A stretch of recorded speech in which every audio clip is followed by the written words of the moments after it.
Welcome back to Nightly Nonsense, where we make some sense out of some nonsense all around us. One of the things that you'll see is I'm not in the studio. This is a home edition, probably 2 or 3 of these, maybe a whole bunch of these. I don't know what God is doing, but he said record from home today. So this is what we're going to do. Maybe one of the reasons for that is that this is August the 18th. By the time this comes out, those that you are watching are going to see this probably on Monday or Tuesday of next week. And by then, hopefully some of the things that I'm going to talk about have already happened. Or they haven't happened, and you're going to be able to tell me that, hey, they didn't happen. This isn't a prophetic message. God didn't give me a word about what's coming. God wants us to chew on the things that are here. That's what I'm constantly asking you to do. Like, just, hey, think about this. Maybe it's true, maybe it's not.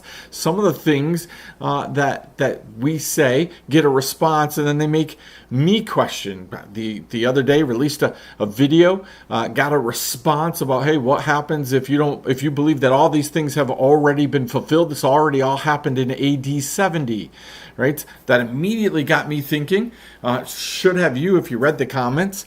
And I went online and I also looked at a lot of the things that I already know. The majority of theologians believe that the book of Revelation was written in AD 90 or 95. Like, again, it's really hard to get a majority of theologians to agree on anything, right? But they agree that John wrote the book in 90-95. It would be really hard to write a futuristic book in AD 95 for things that already happened in AD 70. You'd just be reporting the facts, right? So again, you can change that. You can change it and say, no, the book of Revelation was written in AD 60. And I can't argue it wasn't there. I have no idea when it was written, right? But it's kind of convenient to move the date forward in order to fulfill your philosophy, right? Your narrative, what you want to do.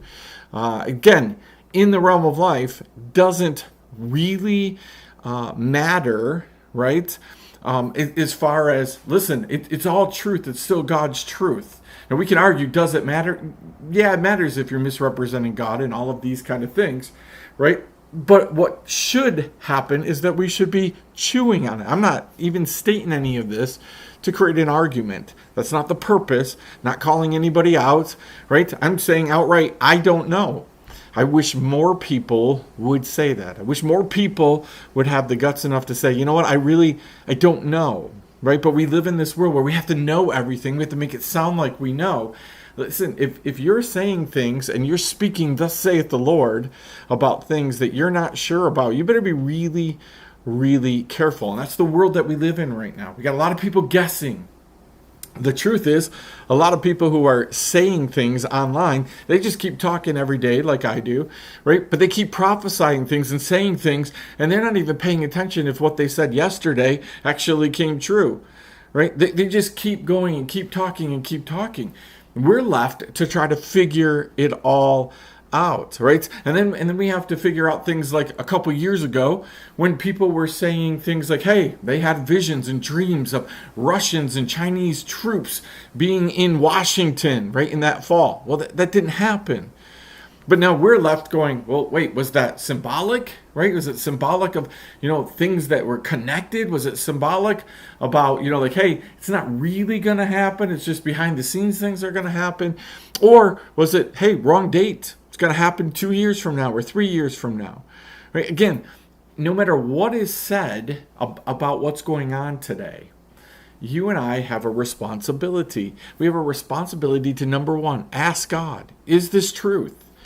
Ask God. When Jeremiah, the prophet, was out prophesying and saying to people, hey, listen, you better get ready. You're going to exile. Babylon's coming. All of this stuff. There were other prophets that were saying, no. God's going to restore everything within 2 years. It's all going to be good. Well, who do you listen to? It's not about listening to the point of view that you want to, that makes you feel good, right? It's about listening to truth. So you have to be able to ask God, say, what's truth? Let me leave you with this tonight to chew on, right? Bunch of nonsense. Let me make some sense out of it, right? Let me give you something, which is this. You need to be able to communicate with God in such a way for such a time as this, right? That you know that he is speaking clearly to you, and you know whether what you're reading, what you're seeing, right? What kind of truth is there in this? Right? Again, I want to point to the Hawaii fires for a second. Do you know that within just a little bit of time, I've heard a whole bunch of different things, right? The number one thing I heard was it was a wildfire, right? Well, that to me is that either lightning or somebody's out in the middle of the forest and they start a fire, right? Accidentally or on purpose. It's a wildfire. It starts on purpose. Then I started seeing scenes of electrical wires down, and that's how it started. Well, that's not a wildfire to me. That didn't start out in the woods somewhere. That started, they had pictures of it, right? An electric wire was down by the side of the road, and that started a fire. But quite right after that, we got told of some conspiracy theories. Started hearing about lasers from the sky coming down and starting fires. Well, again, I would dismiss that right away, except for the fact that there's been a whole bunch of reports about lasers coming down from the sky. And just for the record, 40 years ago, people would have told us no aliens. Now we've got congressional hearings on aliens, and pretty much everybody says there's something going on, right? And then the fourth thing that I heard about was, hey, listen, there's some developers that now know that in Hawaii, you can't develop new places on anything other than where there was already previous houses. So if you're a developer and you want to build in Hawaii, you have to buy up houses and tear them down, or spaces and tear them down. Well, listen, that's pretty expensive. So wouldn't it be a little bit convenient to have a whole bunch of stuff burned down and you could come down and now you can buy it for pennies on the dollar? Oh, wait, that's already happened. So read the reports. People are offering people pennies for their properties. Look that up. So whether that was purposeful or not, whether a developer started a fire, I have no idea. I'm just saying to you, that's a whole bunch of stuff. Was it wildfires? Was it an electrical fire with 80 mile per hour winds? Right? Was it developers? That people started on purpose because they wanted to buy land? Was it lasers from the sky, or anything that you've heard of? What is it? And you're going to find people who believe, right, what they want to believe, right? If you want to, you're going to believe it's just a wildfire, even though there's no trees, there's nothing around in the area that brought a wildfire, right? You're going to believe what you want to believe, and you're going to argue it, and it doesn't matter what anybody else says. But here's truth: it does matter what God says. You need to be able to hear clearly from God about these kind of things. This is how you make sense out of my nonsense and everybody else's nonsense. 8 minutes you've been listening to me, if you made it this far, right? 8 minutes you've been listening to me talk about a whole bunch of different stuff. The only thing that matters tonight is, what does God say?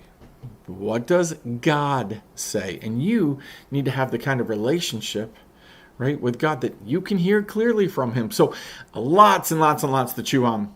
And so chew on it. Give me back some feedback, right? Let me know what you think. Let me know what you're hearing, right? So we can grow together. We'll see you next time. Nightly Nonsense.